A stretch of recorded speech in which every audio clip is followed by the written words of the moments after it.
Nigerians are waiting with high hope for the final resolution of the prolonged strike by members of the Academic Staff Union of Universities, ASUU. The federal government said it will modify the Integrated Personnel and Payroll Information System, IPPIS, to accommodate the peculiarities of the University Transparency Accountability Solution, UTAS. This was part of the discussions during the meeting between the Speaker of the House of Representatives, Femi Gbajabiamila, and ASUU officials on Monday. Julie, please shed more light into this. Yes, ASUU is right now in various institutions meeting. You know? That's the timeline for the resolution now. Yes, the congresses, they are having meetings. There they will decide, what do we do? These are the scenarios that we are going to face. How should we respond? Because as I said earlier, it is not within the powers of the ASUU president to call off a strike. At the level of at the zonal level, at the level of the Congress, yes, they are going to decide. That means every institution, every federal institution will have a meeting. They will have a meeting. For example, those of Federal University of Lokoja, their meeting was supposed to start at 5. Okay. So Now, ASUU and his people, they'll be somewhere holding their meeting. Yes, they will have their meeting. So when they meet, they will now, it is the product of the meeting that they will take before the NEC of ASUU. The NEC will then decide. So from what I've been told, on Friday morning, ASUU will call a press conference where it will announce that is ending the strike conditionally. Conditionally, because it expects certain demands to be met. Yeah. But the way it is now, all of those demands are going to be met. They are going to be hoping that the federal government lives up to its promise. The federal government doesn't have a good record of living up to its promise. By next year, we won't find ourselves. That is a lot of our people who are looking at this issue emotionally. It is the way of the Nigerian to look at every issue based on emotions. They are not asking themselves why ASUU went on strike.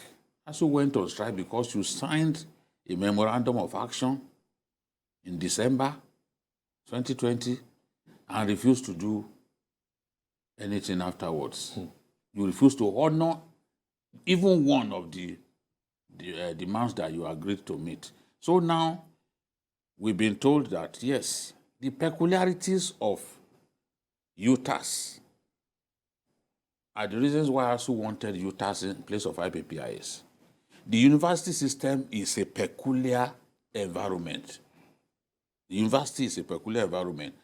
Even some of the former VCs who are now in government, they told the government that, look, Professor Loye, they told them that, look, you cannot bring the university system under IPPIS because the university system thrives on sabbatical. People will go abroad, and even university lecturers from abroad too will come here and work as visiting lecturers. IPPIS does not recognize all of that. You are supposed to be seen as working in only one university. IPPIS will only capture you as a staff of one university. How people will come up with that kind of idea and not even try to be flexible is what I don't understand. The research department. We are in the world. Universities are centers of excellence, centers of research. And how do you research when it's only in one place that you just sit in?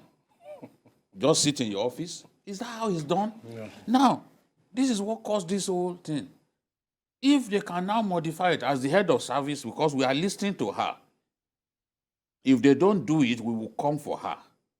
Because Nigerian officials shouldn't be making promises that will they end up not will fulfilling. willfully not honor. And at the end of the day, you plunge all of us into crisis. The woman has said, see, it will be expensive for us to run multiple payment platforms. I agree. Because as ASUU is asking for UTAS, non-academic staff to ask for their own. Yeah, UPT, Yes, something. we don't need that. All you need to do is make the IPPIS flexible, accommodate the university peculiarities. Talking about the allowances like allowances, development allowance, or what's it Even called? research. Are they going Research to, are they going to You know, touch that their research salary? Is part of the. You That see, they'll what be we paid, don't know whether some of the things that the speaker will deliver his report or has delivered his report to the president. All we can hope for is that the president, desirous of wanting to see this thing end, will honor that agreement. Because we were told that in the last 9 years that they've not increased their salaries. That is Their wages have not been And to even renegotiated. say that lecturers have not been working, no work, no pay, is laughable. The only thing basically they've not been doing is lecturing. Because there are other activities. So I wonder the kind of people who are in charge of the educational system. The educational systems are different layers. How did There they are choose? different How did things. they choose a VC? A VC. at Unilag Thank you. If they are not working. That is it. So the only thing they've not been is actually is lecturing. Yes, sir. The Senate It's was lecturing. convened. Have Yes. they not been University sitting? Senate will Have they not been come sitting together on to- issues of promotions and things like that? There are those lecturers who have actually been on sabbatical, and then you say no work, no pay. It shows.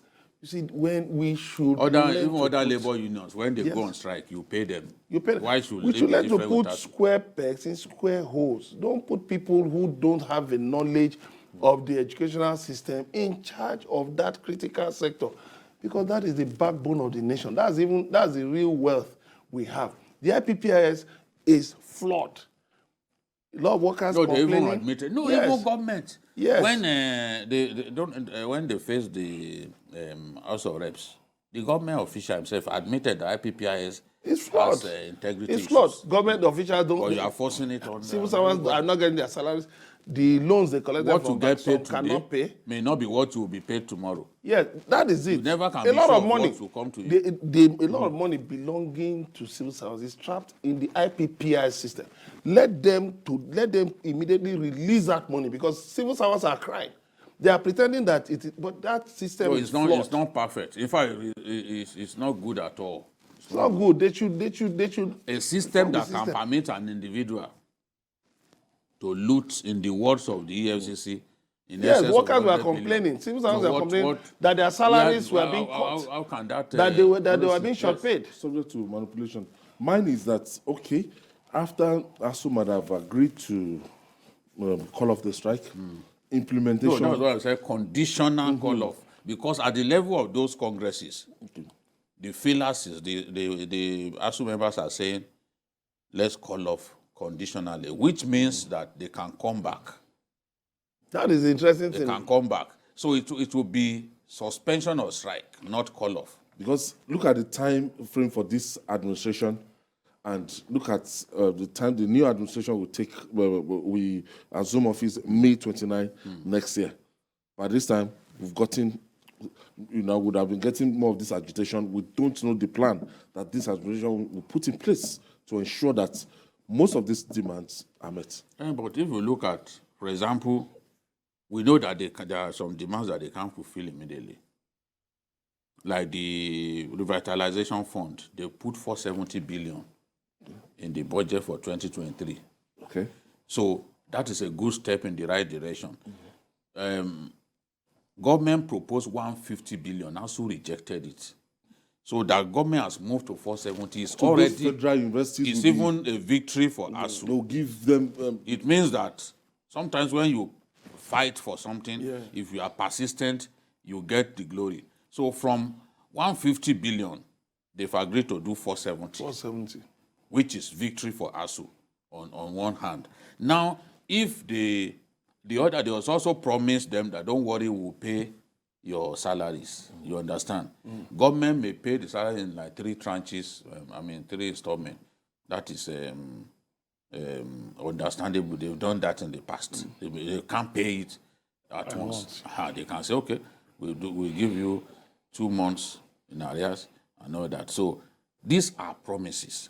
Now, when they are talking about conditional calling off, they want to see how government responds. Because when they call off, no one will say they have not obeyed the court. The court, yes. But the government also has an obligation to fulfill its own side of the they bargain. can resume the strike again. Yes.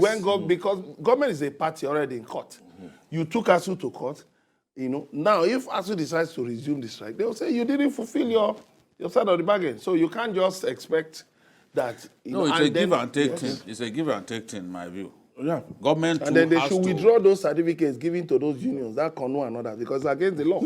It's against the law. No, they will go to court over that. The court will decide. A lot of people have been calling me to say, CONO has come to stay. It's illegal. This and that. It's illegal. I don't. Yes. The law is like there. that, I don't argue. Yeah, the law Say is what there. you like, Yes. because you've taken a position. But let us see when the matter goes to court. If the court says CONO has come to stay, fine. Okay. Let them continue to operate in the same system. Thank you.